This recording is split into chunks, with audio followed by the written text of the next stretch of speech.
এই দেওবৰীয়া হাটৰ বজাৰ কৰি আহিছে। ডাঙৰ ছোৱালীজনী আহিছে থকাকে, তাই অহাৰ কাৰণে মানে বস্তু পাচলি আনকালতকৈ বেছি আনিছে। এনেই আমি তিনিটা মানুহ বেছি নালাগেই। এয়া চজিনা আনিছে, এয়া ধনিয়া, নেমু, গুটি, এইবোৰ বগৰী আনিছে।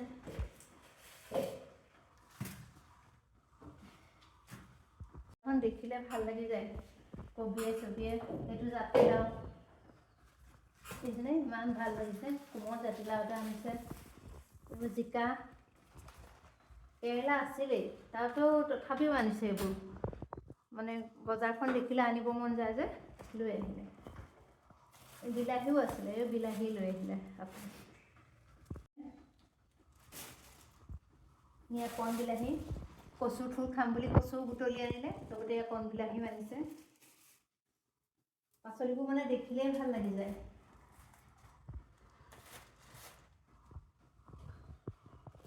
এয়া লেতেৰা বতাহ মাৰিছে, ধূলি চুলি লাগে, তুমি কলপাতখন লেতেৰা হৈ আছে। এয়া একেবাৰে ঘঁহি পিহি চাফা কৰি লৈছোঁ।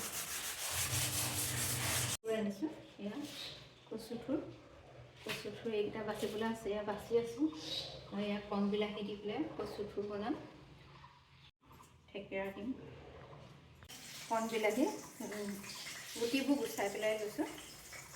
কচু থুৰ লৈছোঁ। এয়া জলকীয়া দুটা ঠাৰি গুচাই লওঁ।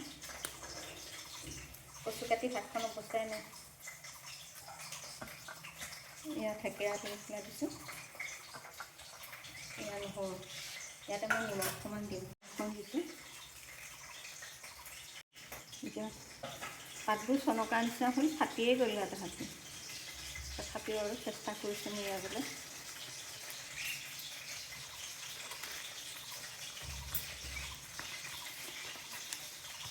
ৰছীডাল ঠিক কৰি লোৱা নাই নহয়, ৰছীডাল ঠিক কৰিবলৈ আছে।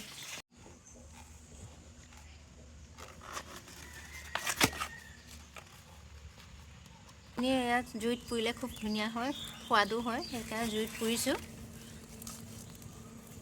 জুইৰ ব্যৱস্থা মোৰ নায়েই, তথাপিও এইখিনিতে আৰু পকাখনৰ ওপৰতে খৰিকেইডালমান লৈ কচুটো পুৰিছোঁ। পুৰিলে খাবলৈ ভাল হয়। বৰ ধুনীয়াকৈ কোমল হৈ গৈছে।